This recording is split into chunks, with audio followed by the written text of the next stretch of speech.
Dios les bendiga, muy buenas noches. El día de hoy la lectura corresponde Ezequiel capítulo 25, Jeremías capítulo 28, Daniel 3 y Proverbios 28. El día de hoy yo quise considerar en Daniel capítulo 3, porque creo que es un pasaje que lo hemos nos hemos alimentado ahí en la iglesia, es decir, ha sido predicado y nosotros lo hemos escuchado, lo hemos leído, lo hemos visto, y creo que hay mucho de lo que podemos hablar al respecto. El capítulo completo habla de el relato de Sadrach, Mesach y Abednego que fueron salvados del horno de fuego, y que esto supone, posterior a ello, un cambio o un paradigma, digamos, en el contexto babilónico. Cambió totalmente la perspectiva de Nabucodonosor, porque quizá Nabucodonosor era totalmente ajeno al conocimiento de Dios, pero esto produjo realmente un paradigma que cambió totalmente la manera en cómo veían al Dios de los judíos, tanto así que el rey Nabucodonosor realiza un decreto ya al final, en los versículos del 28 en adelante al 30, donde decreta que no se blasfeme el nombre del Dios de Sadrach, Mesach y Abednego. Y yo quisiera hablar de tres cosas que podemos nosotros rescatar del ejemplo de estos tres hombres jóvenes.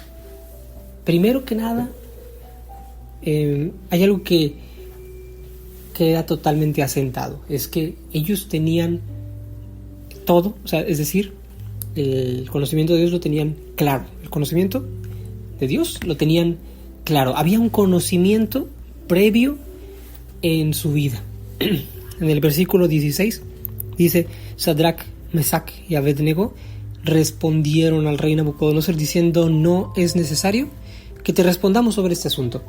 Es decir, en ese momento ellos fueron citados por el rey Nabucodonosor para hacerle el cuestionamiento, porque ellos tres no se querían inclinar ni adorar tanto los dioses como la estatua que habían levantado, la estatua de oro que habían levantado, y no querían adorarlos. Entonces le habla el rey Nabucodonosor, les habla y les dice por qué no lo hacen. Y les empieza a decir: ahora pues, dice en el versículo 15, ahora pues, ¿estáis dispuestos para que al oír el son de la bocina, de la flauta, del tamboril, del arpa, del salterio, de la zampoña, de todos los instrumentos de la música, os postréis y adoraréis la estatua que he hecho? Porque si no la adoraréis, en la misma hora seréis echados en medio del horno de fuego ardiendo.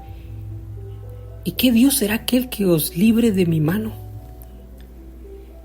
Esto es algo que llama mi atención, porque también es muy interesante.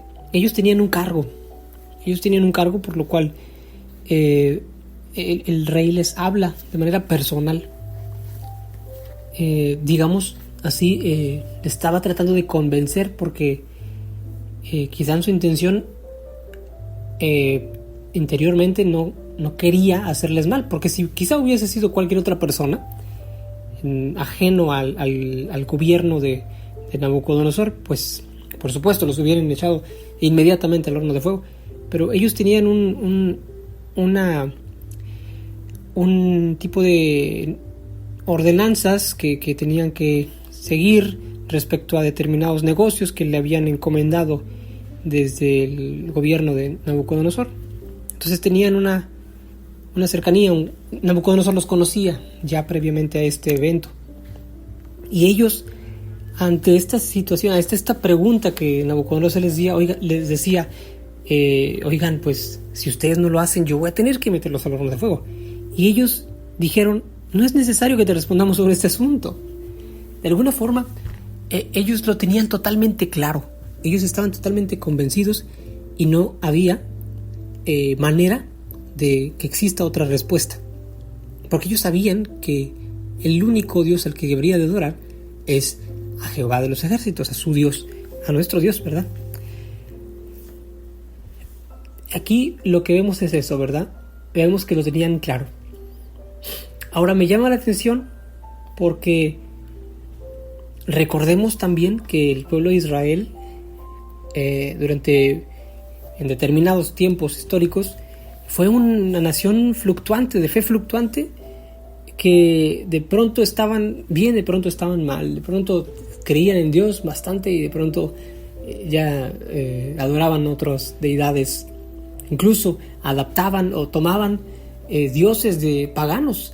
El día de hoy, creo que fue el día de hoy, el día de ayer, estaba hablando con el hermano Juan, a quien le mando saludos, Dios le bendiga, Juan.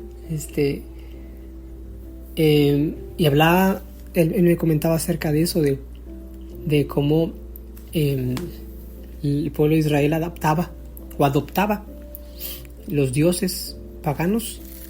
Creo que fue que me estaba comentando eso, que adoptaba los dioses paganos y que los hacía suyos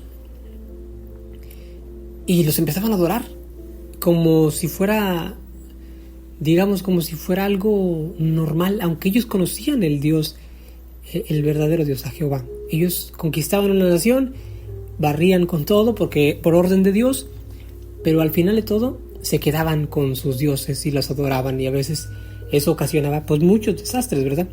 Entonces de alguna forma el pueblo de Israel en muchos momentos fue fluctuante de fe, de pronto sí, de pronto no, de pronto tenían su fe puesta en otras cosas y de pronto había ocasiones en las que ciertos siervos de Dios pues eran digamos distintos, trataban de ir correctamente en lo que el Señor les había mandado porque tenían la fe firme ante Dios.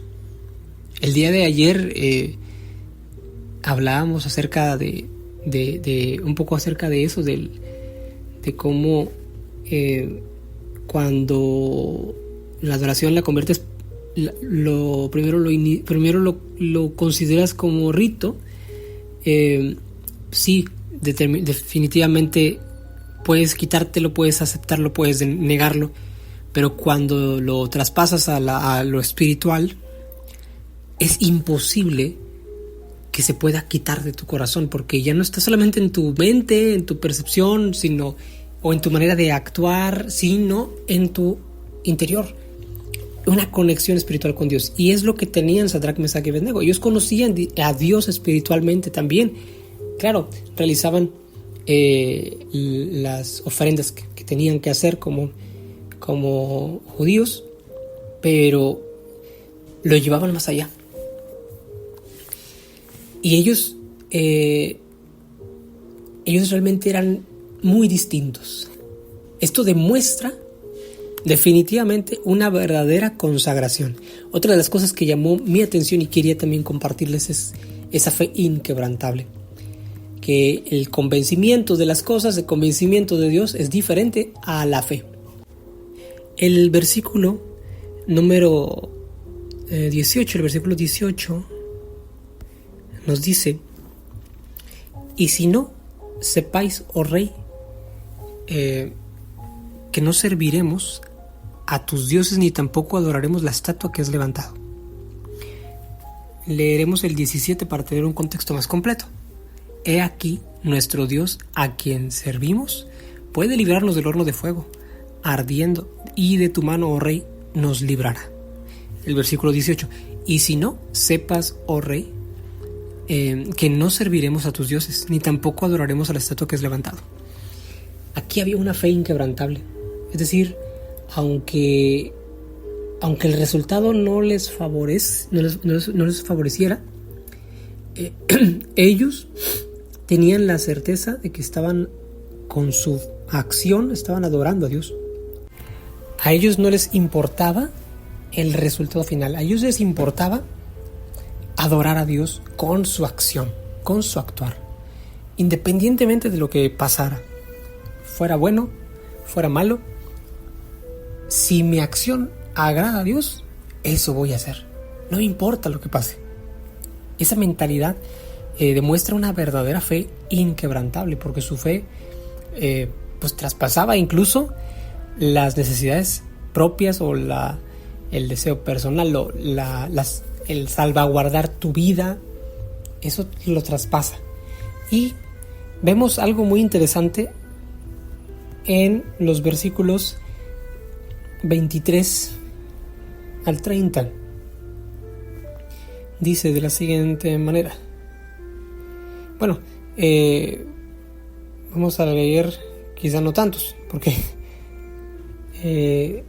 dice: y estos tres varones, Sadrac, Mesac y Abednego, cayeron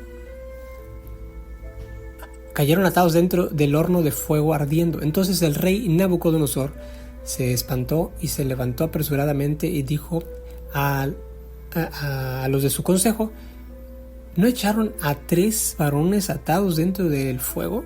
Ellos respondieron al rey: es verdad, oh rey. Y él dijo: he aquí, yo veo 4 varones sueltos que se pasean en medio del fuego sin sufrir ningún daño, y el aspecto del cuarto es semejante al hijo de los dioses. Entonces Nabucodonosor se acercó a la puerta del horno de fuego ardiendo y dijo: Sadrac, Mesac y Abednego, siervos del Dios Altísimo, salid y venid. Entonces Sadrac, Mesac y Abednego salieron de en medio del fuego, y se juntaron los sátrapas, los gobernadores, los capitanes, los consejeros del rey, para mirar a estos varones, cómo el fuego no había tenido poder alguno sobre sus cuerpos, ni aun el cabello de sus cabezas se había quemado. Sus ropas estaban intactas y ni siquiera olor de fuego tenían. Entonces Nabucodonosor dijo: bendito sea el Dios de ellos, Sadrac, Mesac y Abednego, que envió su ángel y libró a sus siervos que confiaban en él, y que no cumplieron el edicto del rey y entregaron sus cuerpos antes de servir y adorar a otro Dios que a su Dios. Por lo tanto, y aquí viene el decreto que les mencionaba al principio, por lo tanto decreto que todo pueblo, nación o lengua que dijere blasfemia contra el Dios de Sadrac, Mesac y Abednego sea descuartizado y su casa convertida en muladar, por cuanto no hay Dios que pueda librar como este. Entonces el rey Nabucodonosor, el rey, engrandeció a Sadrac, Mesac y Abednego en la provincia de Babilonia. Esto es un gran ejemplo de cómo la fe y el convencimiento, no solamente el convencimiento, una fe inquebrantable, una vida espiritual en devoción al Señor y no de negación a Dios ante las cosas que puedan estar pasando, pueden dar como resultado no solo de beneficio a nosotros. Por ejemplo, en este caso, Sadrac, Mesac y Abednego tuvieron un beneficio, que fueron engrandecidos en la provincia de Babilonia. Pero no solamente eso, creo que eso es algo extra, digámoslo así. Lo mayoritariamente importante es que una nación, y en ese momento de las más importantes, hubo un conocimiento de Dios, hubo un decreto, hubo algo allí que la gente empezó a conocer de ese Dios. Yo le invito a usted, mi amigo, mi hermano, mi hermana que me está escuchando, en el momento en el que usted tenga la oportunidad de hablar de Cristo, no la desaproveche. No la desaproveche porque hay mucha necesidad. A veces no se habla, a veces las personas no lo hablan. Las personas no hablan de que necesito de Dios, quiero un consejo bíblico, pero hay signos que muestran la necesidad de Dios en sus vidas. Y nosotros tenemos esta luz. Debemos de alumbrar esos caminos de oscuridad. Dios les bendiga grandemente y discúlpenme el tiempo que he tomado, 16 minutos. Dios les bendiga.